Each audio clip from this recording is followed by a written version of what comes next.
মালদা শহরের ব্যবসায়ীদের বিক্ষোভ, পথের ধারে অবস্থান বিক্ষোভে শামিল হয়েছেন ব্যবসায়ীরা। দুদিনের মধ্যে তৃণমূল ঘনিষ্ঠ প্রমোটারকে গ্রেফতার না করা হলে আগামী শনিবার জেলা জুড়ে ব্যবসায়ীদের বন্ধ পালন করা হবে। প্রসঙ্গত, মালদায় সোমবার ভোররাতে বিশেষ করে রাত 2:30 নাগাদ বুলডোজার চালিয়ে ভেঙে গুড়িয়ে দেওয়া হয় পরপর 9টি দোকান, দোতলার একটি গুদাম ঘর এবং 2টি অফিস ঘর। লুটপাট চলে দোকানের জিনিসপত্রেও। অভিযোগ করা হয় যে রাজীব শর্মা নামের তৃণমূল নেতা ঘনিষ্ঠ এক প্রমোটারের বিরুদ্ধে। ইংরেজবাজার থানার পুলিশ তদন্ত শুরু করে 2টি জেসিবি আটক করে এবং একজন জেসিবি চালককে গ্রেফতার করে, কিন্তু এখনো পর্যন্ত গ্রেফতার হয়নি মূল অভিযুক্ত। এ নিয়ে ক্ষোভে ফুঁসছেন ব্যবসায়ীরা। মুখ্যমন্ত্রীকে চিঠি পাঠিয়ে এই রাজ্যকে অর্থাৎ বাংলাকে বাংলাদেশ বানানো হচ্ছে বলে অভিযোগ করেন ব্যবসায়ীরা। একাধিক দোকান ভাঙচুরে, লুটপাট, মালদা শহরের ব্যবসায়ীদের বিক্ষোভ এবং যে ছবি এই মুহূর্তে দেখতে পাচ্ছেন, বিক্ষোভের ছবি আপনাদের দেখাচ্ছি। মুখ্যমন্ত্রীকে চিঠি দিয়ে অভিযোগ ব্যবসায়ীদের। দুদিনের মধ্যে তৃণমূল ঘনিষ্ঠ প্রমোটারকে গ্রেফতারের দাবি জানানো হয়েছে।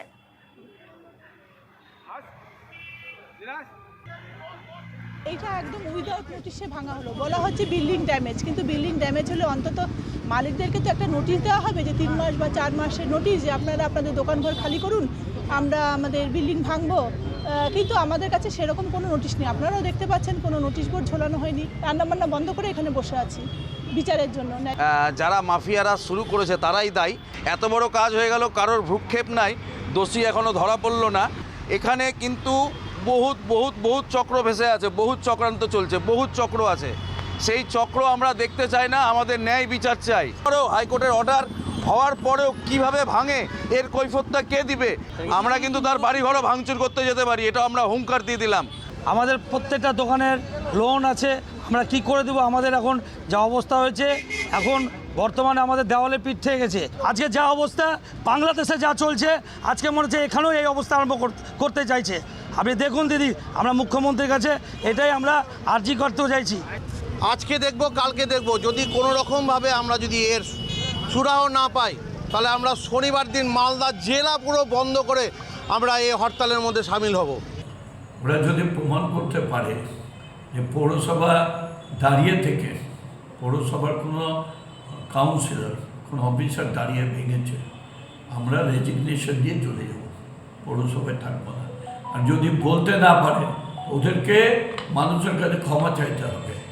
মিথ্যা কথা বলে পলিটিক্যাল পার্টির সমর্থনে এই ধরনের কাজ ঠিক নয়। যে বিজেপি যা বলছে, ওখানে কিছু মানুষ সেটাই বলছে। এ নিয়ে আরো বিস্তারিত জানবো, সরাসরি রয়েছেন আমাদের প্রতিনিধি তনুজ জৈন। তনুজ, কোন রকম নোটিশ না দিয়ে উচ্ছেদের অভিযোগ উঠছে এবং যার বিরুদ্ধে অভিযোগ উঠছে তিনি হচ্ছেন তৃণমূল ঘনিষ্ঠ একজন প্রমোটার। কি জানাচ্ছ গোটা ঘটনার বিষয়?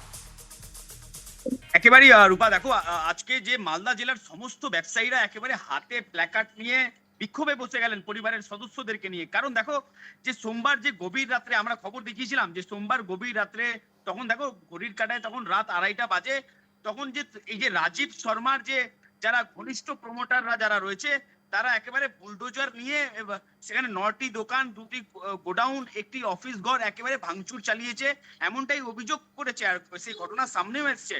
আর এই নিয়ে আজকে দেখো মুখ্যমন্ত্রীর কাছে, এমনকি অভিষেক ব্যানার্জির কাছেও লিখিত অভিযোগ দায়ের করেছে সমস্ত ব্যবসায়ীরাও। আর ব্যবসায়ীদের যেটা অভিযোগ, যে এই রাজ্যটাকে বাংলাদেশ তৈরি করতে চাইছে তৃণমূল নেতারা। আর এই অভিযোগকে ঘিরে একেবারে শোরগোল পড়েছে ব্যবসায়ী মহলে। আর যেটা পুলিশ বলছে যে দুটো যে জেসিবি দিয়ে যে ভাঙচুর চালানো হয়েছিল, সেই জেসিবি আটক করা হয়েছে, আর একটি জেসিবির যে চালক তাকেও গ্রেফতার করা হয়েছে। কিন্তু দেখো, মূল অভিযুক্তকে গ্রেফতার এখনো করা হয়নি। আর মূল অভিযুক্তকে গ্রেফতার করতে হবে, এটাই ব্যবসায়ীদের দাবি। ও যদি এই অভিযুক্ত তৃণমূল নেতাকে, যদি সেই প্রমোটার যারা ঘনিষ্ঠরা আছে তাদেরকে যদি গ্রেফতার না করে, তারা বৃহত্তর আন্দোলন তারা আরো সামিল হবেন। আর এই ঘটনাকে ঘিরে একেবারে কটাক্ষ করেছে জেলা বিজেপি নেতৃত্ব। একেবারে তনুজ, আরো একটা বিষয়, পুরো কর্তৃপক্ষ সমস্ত বিষয়টিকে কিন্তু অস্বীকার করছে। তারা একেবারে অস্বীকার করছে, যেখানে ব্যবসায়ীরা বলছে যে সমস্ত এই যে ঘটনা যা ঘটেছে, পৌরসভার নেতৃত্বেই এই ঘটনা ঘটিয়েছে। রাতের অন্ধকারে একেবারে 2:30 বাজে তখন ঘড়ির কাঁটায়, তখন এই যে দোকানপাটগুলো যেগুলো ভাঙচুর চালানো হয়েছে, সমস্ত দোকানে মাল ভর্তি ছিল। যেটা ব্যবসায়ীরা অভিযোগ করছে, লুটপাট চালানো হয়েছে।